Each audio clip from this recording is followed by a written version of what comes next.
दुनिया में 3000 से अधिक तरह की सांप की प्रजातियां हैं, लेकिन भारत में लगभग 300 प्रजातियां हैं सांपों की। कोई पानी वाले हैं, कोई बिना पानी वाले हैं, और कौन से सांप जहरीले होते हैं ये भी पता नहीं चलता। लगभग 1 दर्जन सांप ही है जो ज़्यादा जहरीले होते हैं, उन्हीं का जहर खतरनाक होता है। और इसको लेकर क्या क्या भ्रांतियां हैं, क्या क्या इलाज होना चाहिए, क्योंकि मानसून का सीज़न है, सांप काटने की घटनाएं लगातार बढ़ रही हैं और इस तरह के मामले सरकारी अस्पतालों में भी आ रहे हैं। क्या करना चाहिए क्या नहीं, सुनिए डॉक्टर दिव्या मंगला से।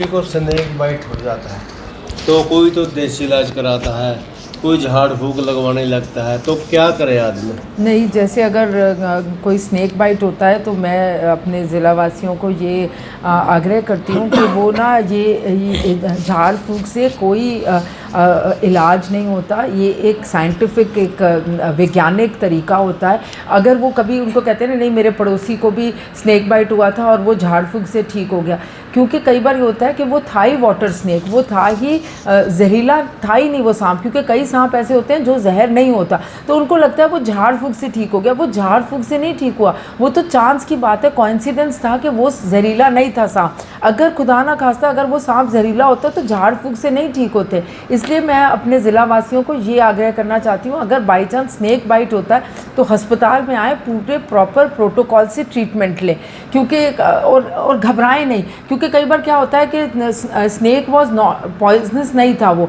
पर घबराहट की वजह से ही हार्ट फेल हो जाता है। तो ऐसा नहीं है, टाइम रहते फटाफट अस्पताल में आए, क्योंकि कई अगर पॉइजनस स्नेक्स होते हैं तो टाइम पीरियड कम होता है जब वो सिम्टम्स दिखने लग जाते हैं। जैसे ही स्नेक बाइट आए, झाड़ फूक या उसमें समय ना बर्बाद करके सीधा अस्पताल में आए। अगर तुक्के से कोई नॉन पॉइजनस स्नेक ने काटा था और वो झाड़ फूक से ठीक हुआ तो ये सिर्फ एक कोइंसिडेंस था, ये एक वैज्ञानिक या साइंटिफिक वो नहीं था। तो मेरा आग्रह ज़िला वासियों से यही है कि अगर स्नेक बाइट होता है तो वो अस्पताल में आना सुनिश्चित करें और प्रोटोकॉल के हिसाब से इलाज करवाएं, और यहाँ पूरा पर्याप्त इंतज़ाम है इलाज का।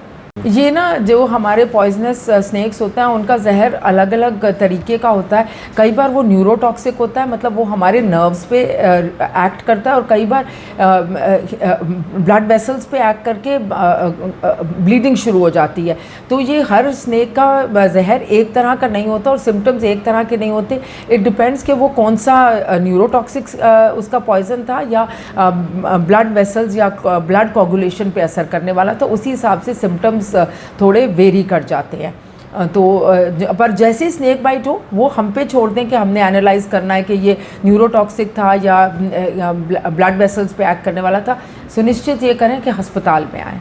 ठीक है, फिल्मों में देखा, प्रैक्टिकल तो नहीं देखा कि जैसे ही सांप काटता है वहाँ पे एक तो उसके ऊपर कुछ बांध देते हैं कपड़ा, फिर कट मारते हैं ब्लेड से, खून निकालना शुरू कर देते हैं। क्या ये वाजिब है या नहीं? ये ना अगर टाइटली जैसे जहाँ पर भी बाइट हुआ है उसको बांध देते हैं तो कई बार ये हो जाता है कि ब्लड फ्लो या ब्लड सर्कुलेशन उस पार्ट का कम हो जाता है और फिर उससे गैंग्रीन हो जाता है या नुकसान देता है। सलाह मेरी अपने ज़िला वासियों से यही है कि अगर स्नेक बाइट होता है उस पर कट लगाना, या जैसे कई बार दिखाते हैं कि मुंह से जहर चूस लिया दूसरे बंदे ने, ये सब सिर्फ ये सब मिथ्स हैं, ये सब भ्रामक धारणाएं हैं जो कि जिनका साइंटिफिकली कोई वो नहीं है। जैसे ही स्नेक बाइट हो तुरंत अस्पताल में लाना सुनिश्चित करें बिना समय गवाए, ना कि ये कि बांध रहे हैं या कट लगा रहे हैं या मुंह से चूस रहे हैं, वो कोई फ़ायदा नहीं देता। उल्टा अगर हम टाइटली किसी पार्ट को बांध देते हैं तो ब्लड सर्कुलेशन कम होकर गैंग्रीन हो जाता है और वो नुकसान देता है। तो यही है कि वो टाइम रहते अस्पताल में आएँ as soon as possible if there is a snake bite. ये बारिशों के मौसम में कई बार ये होता है कि देयर इज़ इंक्रीज़ हो जाता है, स्नेक बाइट के केसेस आ जाते हैं। जबकि ये स्नेक बाइट दो तरह के सांप होते हैं, स्नेक्स होते हैं, वाटर स्नेक्स जो कि पॉइजनस नहीं होते और दूसरे पॉइजनस होते हैं, पर वो हमें नहीं पता चलता कौन से पॉइजनस हैं कौन से नहीं। तो इसीलिए जब भी किसी को ये शक होता है कि उसको स्नेक ने बाइट करा है तो एहतियातन उसको अस्पताल में आना चाहिए और पूरा अपना जांच कराएं। हम ऑब्जर्वेशन में रखते हैं और anti snake venom anti snake venom हम उसको पेशेंट्स के लिए पर्याप्त मात्रा में इस मौसम में अवेलेबल करा दिया गया है। Even in the emergency and even there is stock में भी रखे हुए हैं अलग से, so that there is no stock out.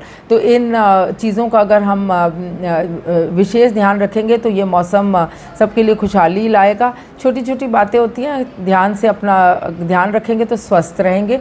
तो मेरी अपने ज़िला वासियों से यही रिक्वेस्ट है कि ये छोटी छोटी हिदायतों का पालन करें तो they will all be healthy.